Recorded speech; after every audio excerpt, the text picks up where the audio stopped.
Hi, and welcome to the show. You're watching In the Studio. I'm your host, Lynn Weaver. The program is brought to you by Davis Media Access and is broadcast on Davis Community Television, that's Comcast Channel 15 and AT&T UVerse 99. We're also online at dctv.davismedia.org, so log on and enjoy all of our other TV programs. Today, our topic is the UC Davis Good Life Garden, a garden you can eat. How neat is that? And to talk about it, I have two very special guests. Christina Reyes, the UC Davis landscaping architect and the designer of the garden. Welcome. Thank you. And Pat Stoffel, the gardener specialist, UC Davis garden specialist, who is take care of the plants of the garden and make sure that the garden is a sustainable and successful and beautiful garden all year round. Thank you so much for being here, and welcome again to Davis Community Television. Thanks for having us. Now, I'm going to ask Christina, tell us a little bit how it all started and what got you involved into the garden, and also why does UC Davis want an edible garden? Can you tell us a little bit about it? Sure. Thank you. It started during the design process for the Robert Mondavi Institute, and the construction was in 2008, but leading up to that, there were a lot of discussions about what type of landscape there should be in the courtyard that was forming between the buildings. And one of the original concepts was an herb garden.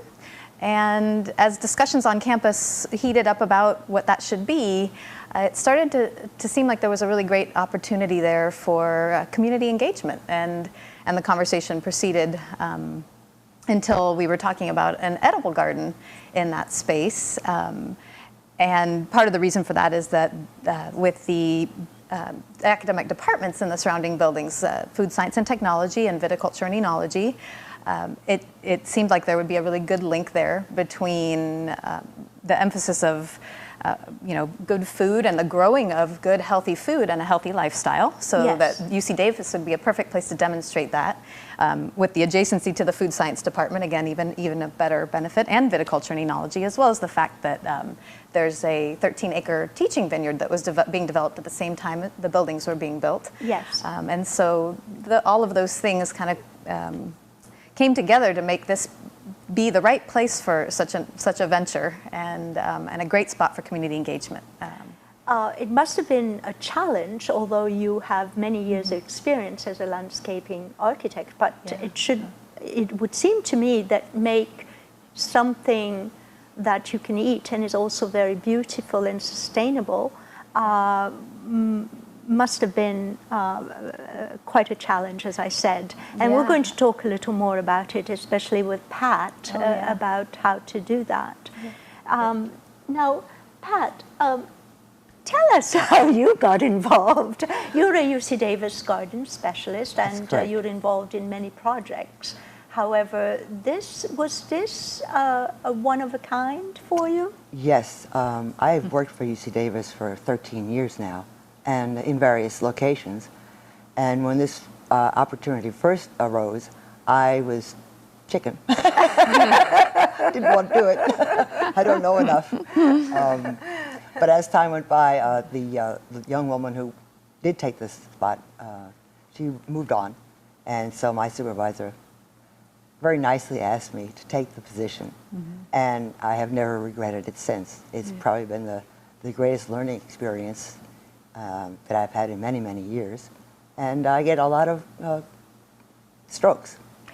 Yes, and I've heard that you're a legend among the gardeners, not just because of your wonderful skills, but also because of your creativity and your very hard work. So thank you for giving us this garden, which is beautiful. It's one of my favorite, if not the favorite garden and I go to it very often, especially when I'm a little tense and I want to see beauty and all the tasty produce that you do there. That's nice to hear, because that kind of feedback makes me feel like I'm doing something worthwhile. And not just, Yes, you know. and that is wonderful. And since I've discovered this garden, I want other people to discover it, and that brings us to ask you, where is it located? Could you tell us this? It's within the courtyard that's formed between the Robert Mondavi Institute and the winery and brewery facility that's to the south of that, which is on the south edge of the campus on Old Davis Road, right off the main UC Davis exit off of Highway 80. Yes, and it is very close to the Mondavi Performance Center. Absolutely. And just across the street. And it's very easy to see the buildings, the Food and Wine Institute, because it has this stucco, reddish terracotta tone. colors. Yes. Yes. So you can And see it. they're the first buildings you see when you're coming on campus from that. That's correct, from the highway as And well. from the highway as well, yes. And also, how big is this garden? Do you know approximately? Because you own, UC Davis owns a lot of land. Oh, yeah. Yes. This garden, it's about, the Good Life Garden itself is about an acre, if you include the lands around the winery brewery facility, maybe closer to 2 acres, would you say? Yeah, 2 acres. But the garden area itself, the planted area, I think is about a quarter Of an acre. acre. Would you Yeah. agree with that? Yes. I think It's very that's about intense right. planting, but because it's a small area. Yeah. Small consider it. area, but all the more beautiful because it all in the proximity of all the plantings. Is this garden open to the public? Sure. Absolutely. All That's the time. great. Yeah. That's great. And it's also a teaching and a demo garden, isn't it, for the community? Yes, more than anything, it's a demonstration of what can be grown and different ways of using the fruit and vegetables in your landscape to not just just flowers and shrubs. That's that right. you can go out and eat it too. And feed, Right. So let's take a look. I have a few photos for you. So let's take a look, and perhaps if you feel like commenting, please do. Okay. All right. So let's take a look. So this is a view of the garden, and it's a different season. It's not today. Right. That was, I believe that was the fall. Yes. Yes. and it looks like fall of probably a few years ago. A few years ago? Yeah. No, it was about a couple of years ago. Yes, ago. because it has grown, Yes. especially yes. the trees, yes. And the building in the back, and there's another, you notice how there's a little bit of a courtyard there where people can sit. Absolutely. And it's just beautifully landscaped. Thank you. Yeah. And there's another view of the garden. Anything that strikes you here? Well, in this shot in particular, if you go out to the garden today, you'll see that's a view from the section of the garden that we have identified as the wine aroma garden. Yes. That's where the majority of our fruit trees are. And again, that relationship was developed again because so many fruit flavors are identified in wine tasting that seemed like a good place in the garden to really concentrate our fruit trees. And that's actually what you're seeing, but a lot of the trees are not in the shot or are really small when this picture was taken. And also, I believe there are a lot of olive trees surrounding the garden. Yes. There's a And grove, do you Full do you grown. harvest those olive trees? No, we do not. No. It's too difficult. Where they are located, it's more just part of that whole ambiance of fruit and vegetables. And of Yes. course, olives has been such a big thing at UC Davis for so long. Oh, yes, of How course. could you not have olives in Yes. the Good Yeah. Life Garden? Yes.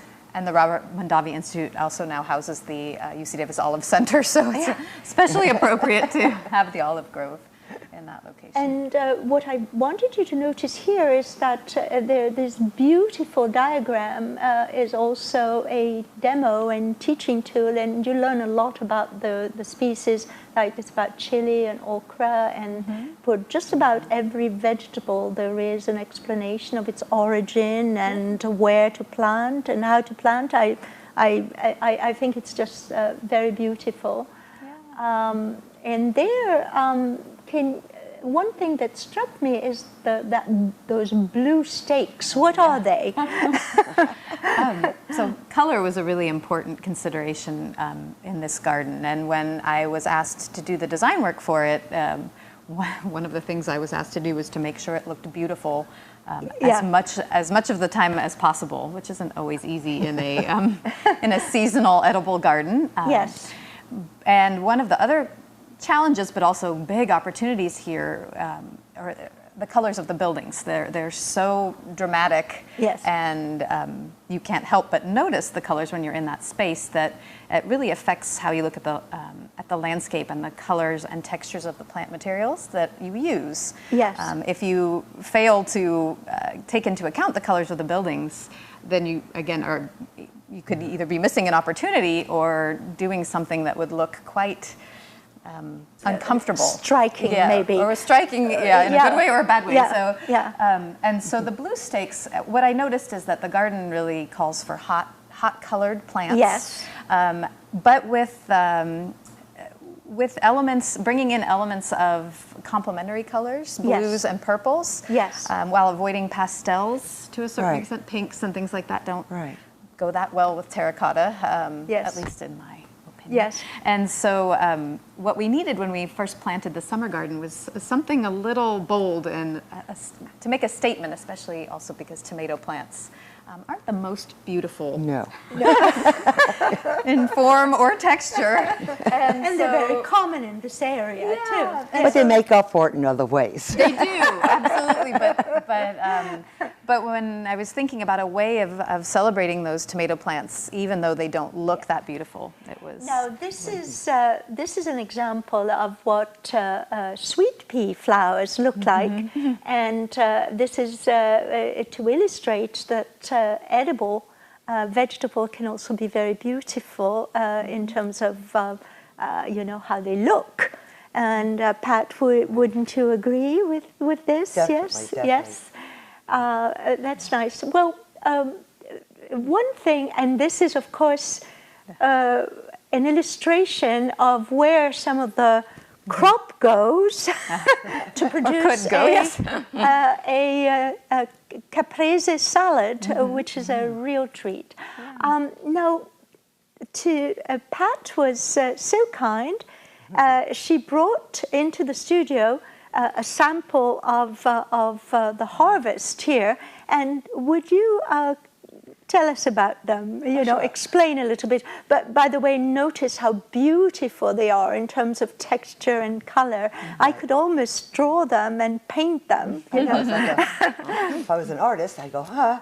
But I particularly picked ones, vegetables that we don't normally see, because we grow so many of the things in our garden that is not your average vegetable. Though it's becoming more popular in the Whole Food stores and stuff like markets. that. Yes. Yeah, farmers markets. In the you see gourmet more market. You wouldn't Exactly. see these in the Yes. grocery But you won't store. see, Hungarian hot wax peppers. Is that what they are? Yes, and I have never tasted them because I'm not too fond of heat. But I understand they're quite hot. They look very And this pretty. is the Rosa Bianca eggplant. I just thought it's just so beautiful. Rosa Bianca, the white Yes. rose. Yeah. And this in particular is an Armenian cucumber, as opposed to our. Suzuki Midori, I There believe. you go. Leave that to the architect. And Can you this pickle one. it? Can you pickle that? Yes, sure. Yes, yes. And this is what they call a Turkish eggplant, but I've decided to call it a turban instead, because I believe it was kind of morally incorrect to use a Turkish name when they were saying, oh, it looked like a turban.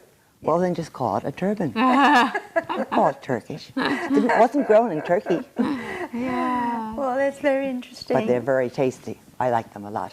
And it's a beautiful plant too. They look like ornaments hanging Yes. from the eggplant. yes, it is. And what does it taste like? Have you tasted it? Yes, unfortunately for my taste, I don't see much difference in the different varieties of eggplant. I Yes. think someone who is really into eggplant might. Yes. But I find them all very, tasty.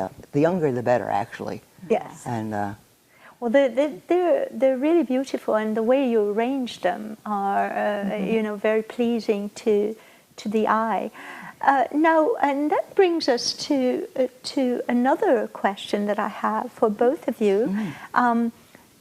Now, how often do you harvest this garden? Because this, as a reminder, this is an organic garden, and it's a year-round sustainable garden. So you've got 4 seasons, and no, we only do 2 seasons. 2 seasons. Yes. That's very interesting. Yeah. And which are? Well, the fall season, which goes through the winter, And Yeah. and early then, spring then even, the early spring goes through the summer. Oh, I see. I see. And so you harvest twice a year? Oh no, No. I harvest every week because the garden is very small. Yes. There is not enough that I could harvest a whole massive amount. So it's. I wish almost my unable- garden was so. Yeah. Well, see, and that's the producing. point, though, in a demonstration garden of this sort. This is for your backyard. Yes. This is something that Yeah. people can use. Yes. On a daily basis. Go out and have a few cucumbers. Get this and that. You're not looking to, do some canning and preserving. If you want to do that, then go to the farmer's market or That's have right. have an acre Right, of land that's all on your own. Right. But as your own backyard that you can harvest every day, Yeah. and have something to eat. It's fresh, and that's the perfect Well, the nice situation. thing about it being a demonstration garden too is that we can choose to let certain plants bolt.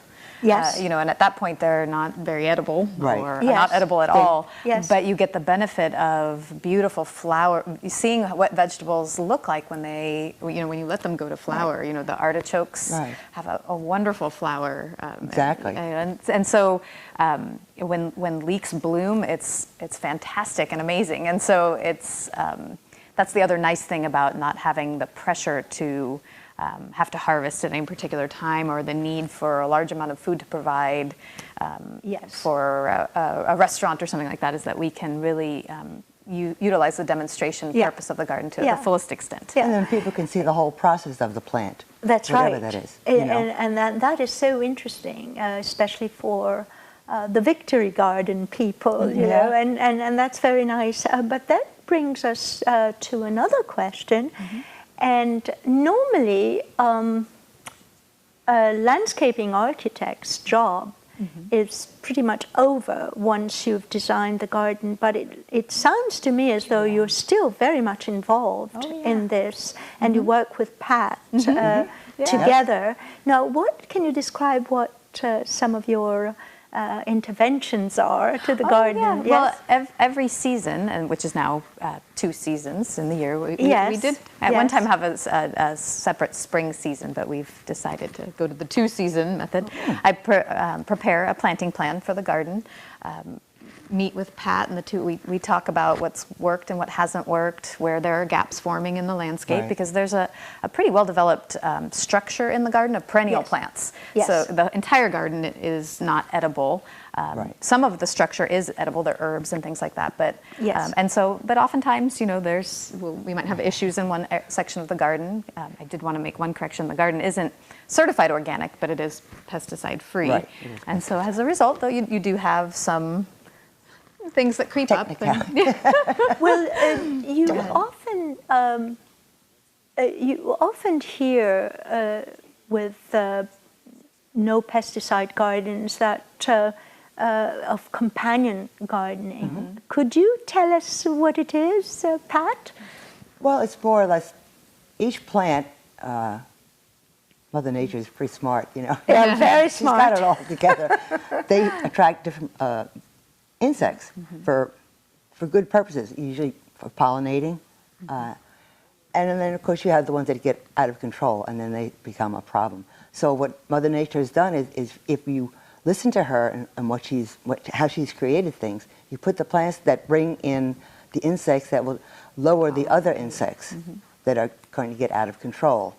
And it's very hard as a human being to allow Mother Nature to do her thing without us getting our hands in there and going, because I don't want it, I don't want that bug. You know. Yeah. Most of the times, if the conditions are correct, you know, and that's all how we work in trying to learn about the agricultural world, and not just how we want it to look, but how it is. Yes. And if we let it all work together, there's not that much work for us to do. Except that you have to be very knowledgeable about what to do, and scientifically so, because of course it must be very complex at times, and you have to juggle all these factors: color, season, companion planting. You know, it sounds like it requires a lot of experience and a lot of knowledge. Wouldn't you say, Pat? Definitely takes observation, Yes. more than anything, is seeing what is happening and being able to say, I can change this by just tweaking an area. I can't even describe it, but it's being very observant. Yes. And trying to, and that's not always easy, because we only have 2 eyes, and we want to go to certain areas, you know, and all of a sudden we miss something. So you kind of remember that, oh, last year this didn't happen, or last year this happened, so I should really look in that area again. And so it's just constant going over and that experience of, and maintaining and retaining, retaining it. Yes. Well, that's very interesting. Now, do you plant from seeds exclusively? No, not exclusively. Some seeds and some plants. And some plants, yes. Yeah. That's an incredible. Is there anything that I haven't asked that you would like to add for our community to know about the garden? Well, it is open. We do not, how would I say this? Because I take care of it so much, and I do the harvesting. And I do like to share the produce that we have, but it's a limited amount that I can do. And unfortunately, people sometimes feel that because it's a, quote, public garden, that it's their right to come in and harvest it, and it is not. Well, and this is very interesting, yes, because I've been myself tempted. Oh, look at that tomato. Maybe I could just, nobody will notice if I pick it. Yeah. But where does the produce go? At one time, early on in the garden's history, there was, we had worked out a plan with Sodexo that runs the campus restaurant. Oh, yes. And they were purchasing some of the produce from the garden to use in the restaurant. But the volume of produce it's not a production garden. It wasn't enough. And because of the garden's public nature, and some of the campus environmental health and safety issues about it being open and not being able to control, people's pets and things like that coming in and out of the garden. There were some issues. Sanitary. And so following some of those campus regulations about that, the produce can sometimes be used for very limited student groups and things like that, so events and things, but within the confines of environmental health and safety regulations and things like that. Yes. So ultimately, the produce is just distributed among the staff, or from the garden, or friends maybe? Some, I have presently I have 2 young student assistants. Interns, and they have free reign to help themselves to the. Oh, that's wonderful. They deserve it. Yes, exactly. They deserve it. And also, you don't want the garden to be totally depleted either. No, correct.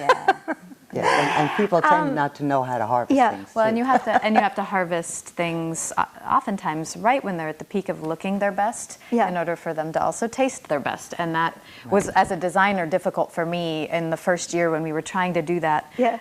It was a little heartbreaking. Oh gosh, that is this week it looks its best, and now it's gone. And so that was. And so is life. But one thing is you can go to the website, and that I believe is the Good Life Garden at ucdavis.edu, or perhaps I believe so. If you Google, if you Google the Good Life Garden. And one thing that I was interested in when I went on your website was that you actually UC Davis can rent the space. Is that correct?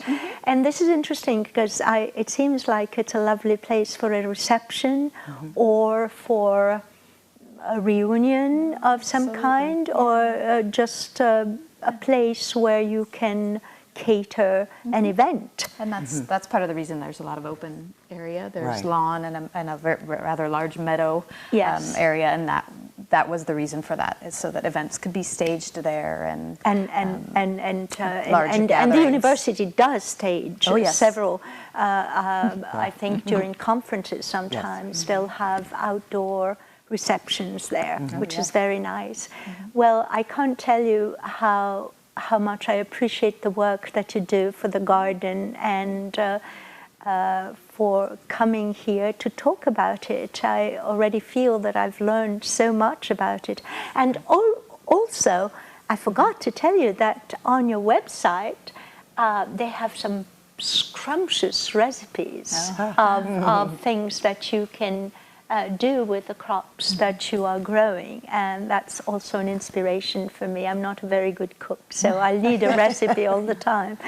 So I just wanted to thank you so much for coming over and joining us here in the studio. I enjoyed this conversation very much. So Pat Stouffer, the garden specialist at UC Davis who takes care of the Good Life Garden, and Christina Reyes, the UC Davis architect who designed the garden. Landscape architect, yes. Thank you. Thank you very much. And thank you, all of you, for watching. You can watch these programs again on our website, dctv.davismedia.org. And while you're there, you can check some of our other programs. Thanks again for watching. You've been watching In the Studio. I'm your host, Lynn Weaver. See you next time.